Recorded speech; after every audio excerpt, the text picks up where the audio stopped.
You have found what lights you up. I'm your host, Sunny the Life Coach, and I'm here because I see you searching for something or someone out there to help you feel better. Something to take away the pain that you're feeling, the inadequacies. I know all of the things that happen in life can leave you feeling empty. Your search is over. This podcast is all about finding your own freedom and power to love yourself enough to shine in the ways you were always meant to, the ways in which you are already fully capable of. If you're ready for some real talk, some serious truth bombs, and a few F-bombs, you are in the right place. Let's do this. Let's get lit.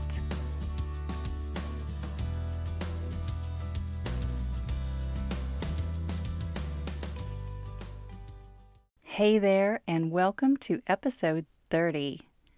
As always, I hope you are well wherever and whenever you are listening.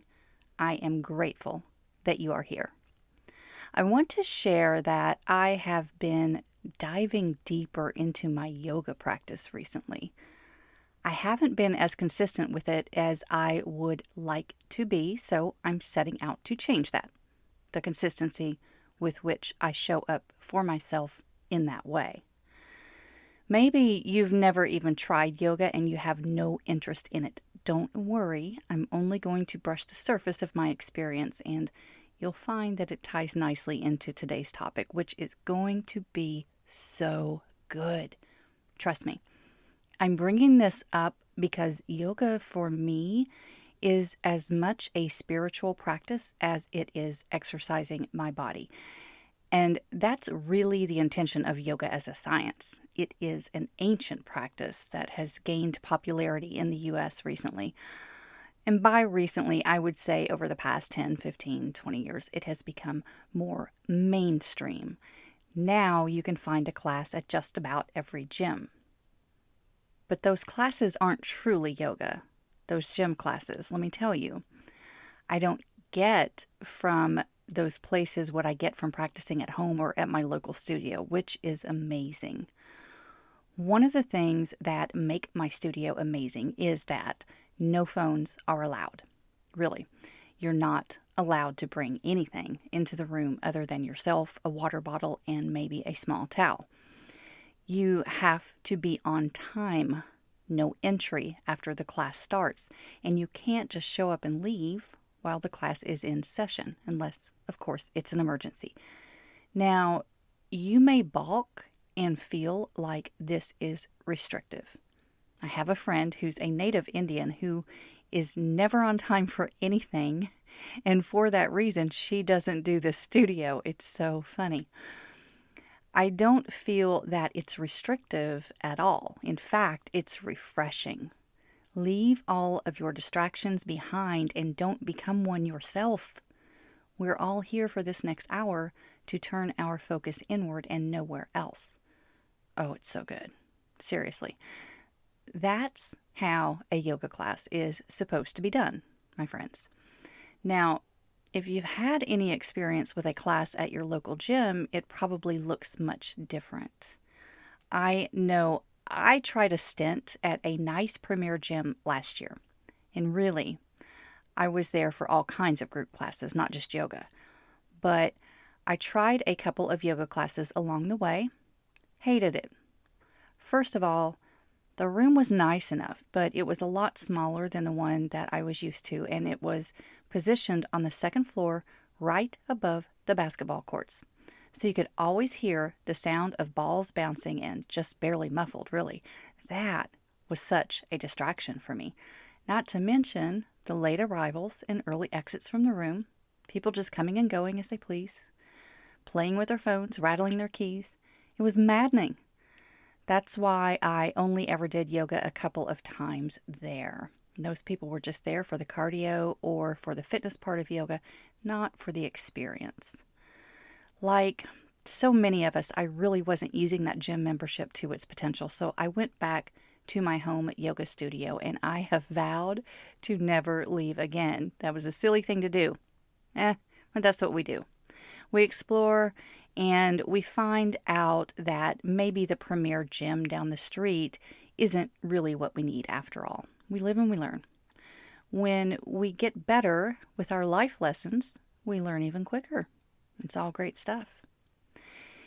In that same studio that I adore, I have held myself in child's pose so many times.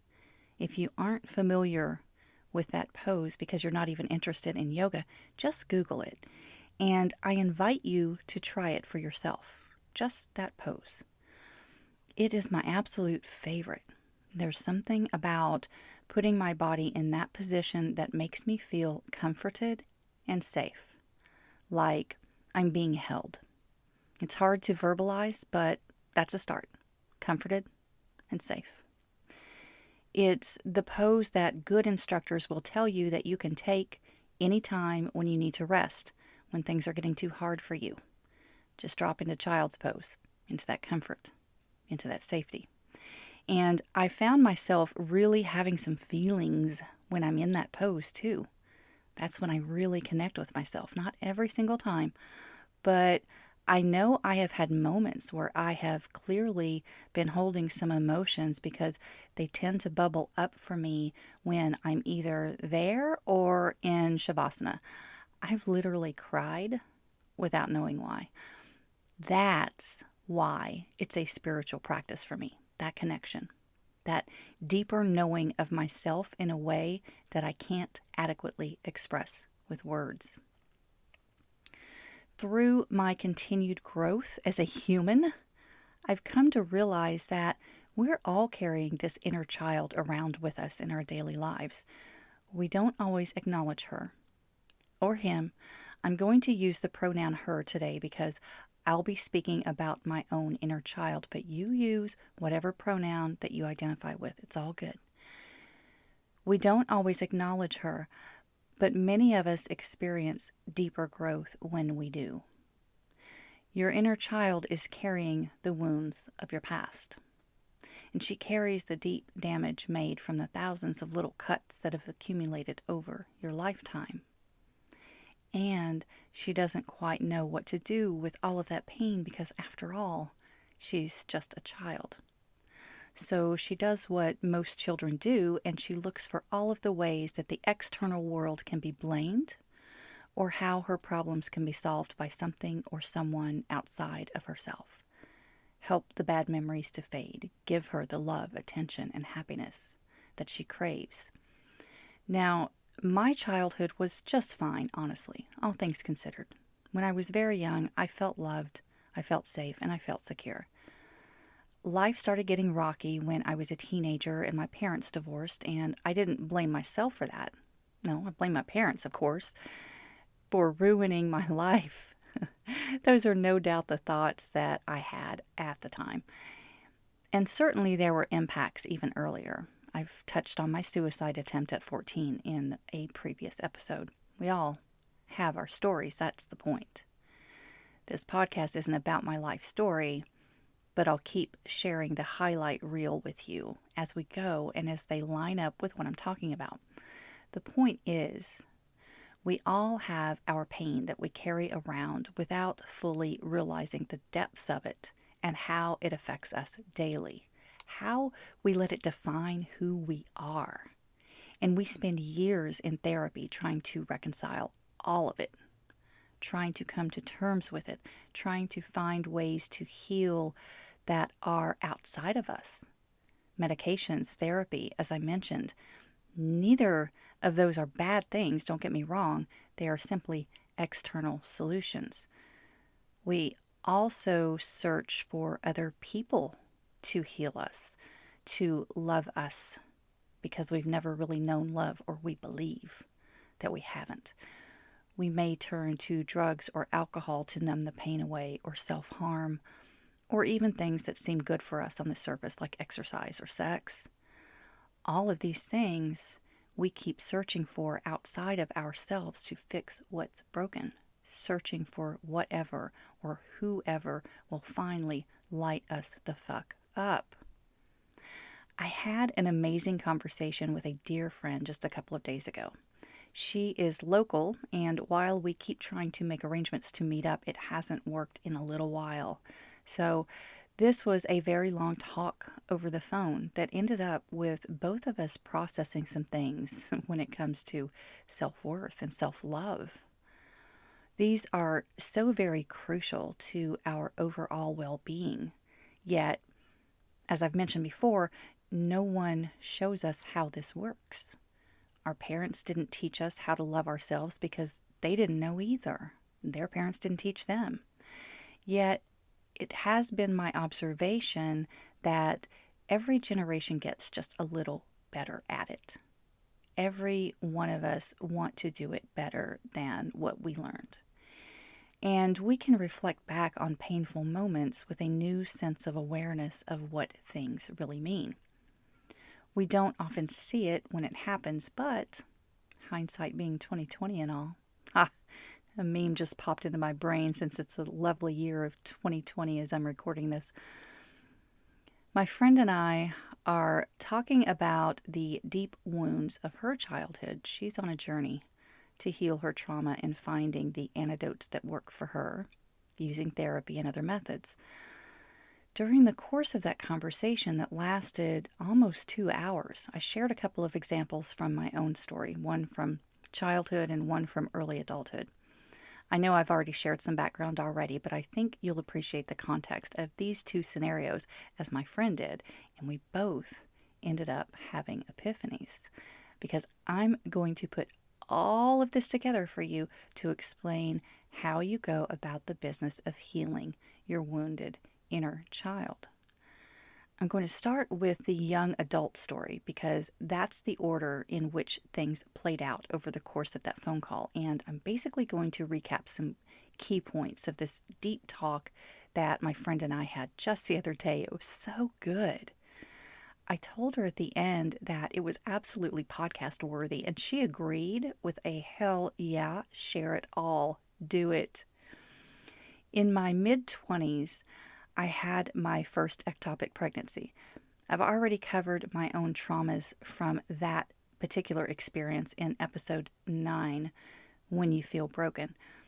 But before I knew that this pregnancy wasn't viable, that it could kill me, and that I needed to have emergency surgery, I was grappling with the other side of being knocked up by a boyfriend who at the time really wasn't committed to our relationship.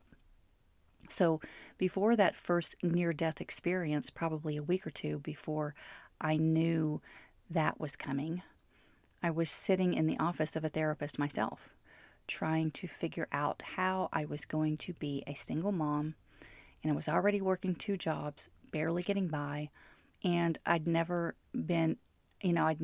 be able to afford day and night care. Even facing all of that, I couldn't shake this notion that's what I shared with the therapist. I was anticipating all of the love I would receive from this baby. I would love the baby would love me. And that is something I was really looking forward to. Well, the therapist set me straight immediately. She said, babies don't give love. I'm telling you, I have a 16-year-old daughter, and I can count on one hand the number of times she has shown me love. Whew. Your first reaction may be similar to the one that I had at the time, like, what the fuck kind of therapist says something like that to a vulnerable client who is clearly struggling, yet still grasping for one good thing to come of this situation? Then you take that one thing and snuff it out immediately. And my second reaction was, it seems as if she needs some therapy herself. And of course, I never went back to her. And a few weeks later, when I needed emotional support for entirely different reasons, I sought help elsewhere. Yet, in hindsight, and this is what I was telling my friend, she wasn't wrong, the therapist. Terrible delivery? Yes, but she wasn't wrong. Babies are, in fact, incapable of giving love to their parents. The parents may feel love for the baby, for the child, and the child may later feel love for her parents. But the feeling of love itself is not something that is transferred from one person to another. It's something that you feel within you. When you think of that person or see that child or hold that baby, you may feel overwhelmed with love. And that is all internal to you. Of course, there are outward demonstrations of our love because our actions are driven by our feelings. But we don't just send love to one another like a transaction. Yeah, it's true. Sit with that realization for a bit because it's only something I've come to understand myself in recent years. Again, one of those things that no one ever tells you. Love is an emotion that you generate within yourself. It has always been that way. It's no different than any other emotion. Yet we walk through a good portion of our lives thinking that love is something to be received. Crazy.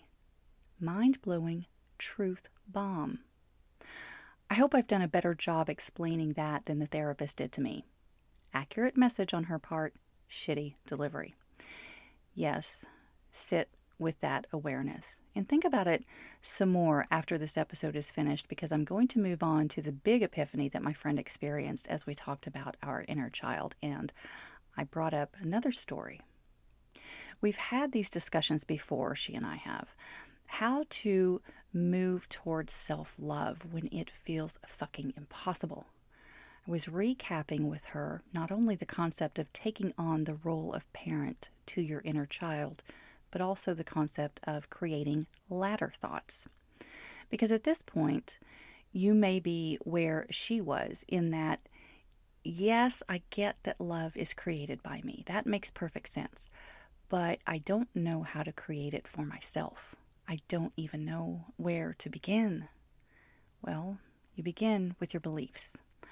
All of your lived experiences, societal expectations, and conditioning from all aspects of your life that have brought you to this place of self-loathing didn't happen overnight. They didn't happen with one sentence being spoken.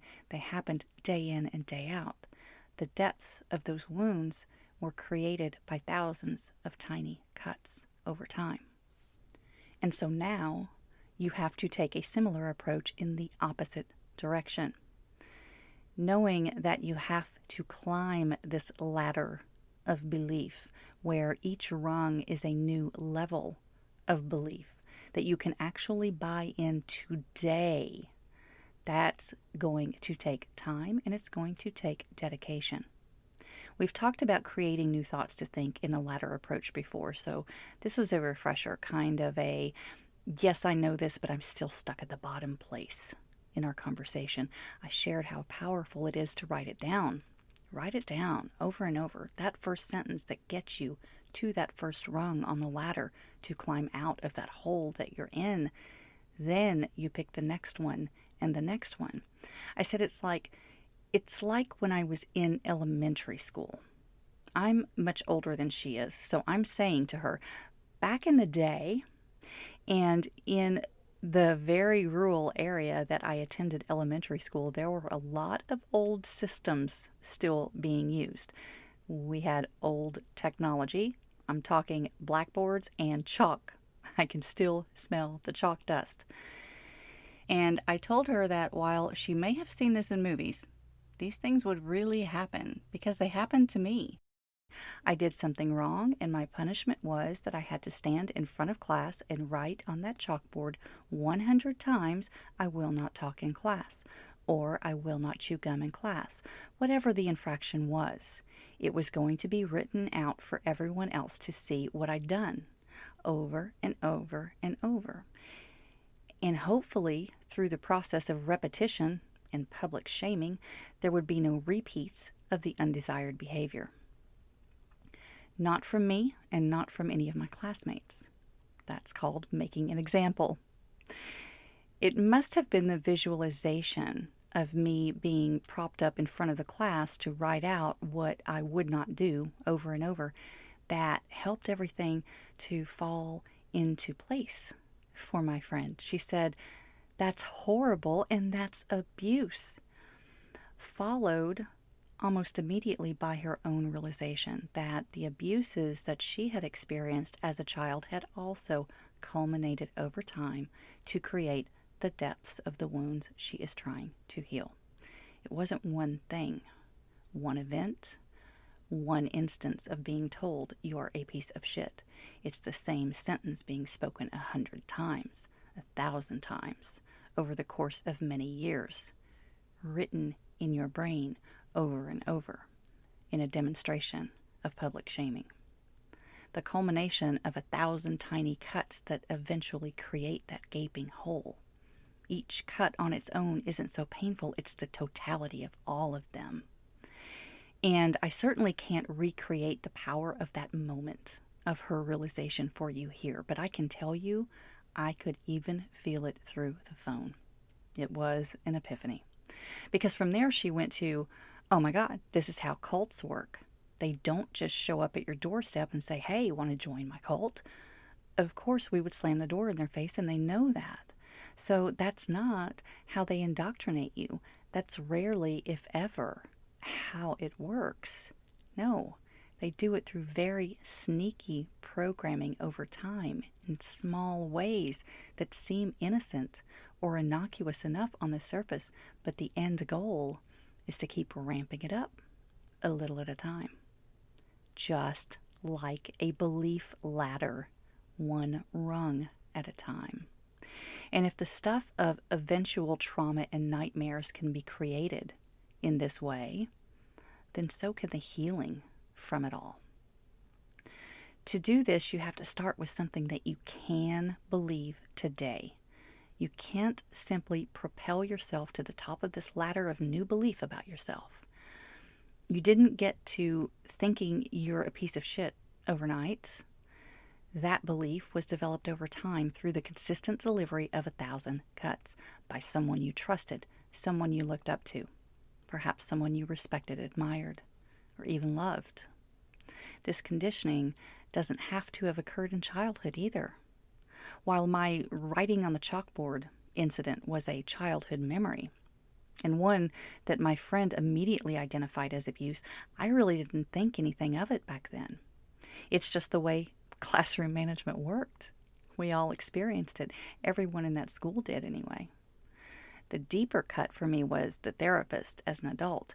Someone I didn't even know, but I respected and trusted enough to be comfortable relaying my truth.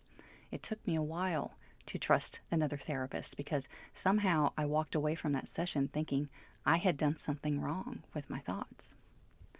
Whatever it is for you, and for many of us, there are so many layers and so many players or actors in our movie. Just focus on the outcome. If the outcome from 1,000 cuts is that you believe you are a piece of shit, what is the next thought you can think to move one rung away from that? If in reaching the top of the ladder you would say, I am perfect and worthy exactly as I am. We need to come up with rung by rung, thought by thought to work up to that, because I am perfect and worthy exactly as I am will not even be close to feeling authentic for you today. Not yet. Pick a thought that you can believe now. Maybe it's, I am a human being. Can't really argue with that one. I am a human being. Start with a statement that you can buy into. Say it out loud. Write it down 100 times on paper. You don't have to try to find an old school blackboard and chalk. But honestly, writing adds a layer of intention to that thought, whether you know it or not. If you've been journaling about your problems and your struggles and your pain, while it may be a necessary part of your process, it's also further embedding those thoughts into your subconscious mind. So it's time to switch it up. It's time to look forward. No need to check the rearview mirror. That's not the direction we're going. We're going forward. Then you take the next rung and you tweak your statement just a little bit at a time. I believe that the human body can heal. If the human body can heal, perhaps the mind can too. I believe it's possible for me to heal. I believe that I can heal. Come up with your own statements, one at a time. Stay with the one you pick until you truly feel it before you move to the next one. Meet yourself where you are. Give yourself the compassion that you deserve through this process. If you're not ready to love yourself, acknowledge that it's okay if you don't just yet. Congratulate yourself for simply being willing to do the work that it takes to undo the years of painful memories that you've been carrying, to unravel, to heal. Remember that you didn't get here overnight and you're not going to get there overnight. Remember that it took 1,000 cuts to arrive at where you are, and that it will take 1,000 acts of focus, self-care to turn that corner. Just don't quit. This is attainable. You can do anything because you are amazing. Keep going because you're going to reach the top of that ladder, and from that higher peak that you're now standing on, you're just going to kick it away because you're not going back down.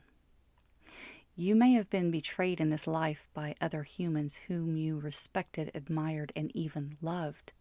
It's time to become the parent to your inner child because only you know what she needs the most. And quite honestly, you're the only one who can meet those needs. Yes, you can. You are capable and you are worthy. Okay, that's a lot, so let's recap. Many of us carry the pains of our past in the form of an inner child who just wants to be comforted, to feel safe, and to be loved. Whether or not the events that hurt you happened during childhood or adulthood, it's the child inside of you who needs your attention today. Love is an emotion that you generate within. It cannot be magically transmitted to another person. Any love someone else feels for you comes from whatever they have generated within themselves. And so if it's possible to create love for another person inside of yourself, it's possible to create love for yourself. Any abuse that you have experienced in the past is just that, the past. Any beliefs that you have formed about your own self-worth as a result of these experiences can be changed. I recommend that you create a new ladder of beliefs. Build a new ladder of beliefs, starting with one simple thought at a time that you repeat over and over, either verbally or written. Both would be fantastic. Each thought becomes your daily mantra until you believe it. Then move on to the next thought that you can buy into today. I can't tell you what those thoughts should be. No one can. You make that determination for yourself. You become the parent to your inner child. She needs you, and only you can fully and completely meet her needs because you know her best. As Rumi says, it's your road and yours alone. Others may walk it with you, but no one can walk it for you. Indeed. Seriously, I don't care if you are the slightest bit interested in yoga, but I do encourage you to look up child's pose and give it a try. It really is like physically giving yourself a hug. It feels amazing. And doing something like this will affirm your commitment to actively participate in your own healing path. If you're currently seeing a counselor or a therapist, that's wonderful. Keep it up. Just don't neglect this inner work too. Above all, don't forget that you're moving forward on this road. That is your direction. You've got this.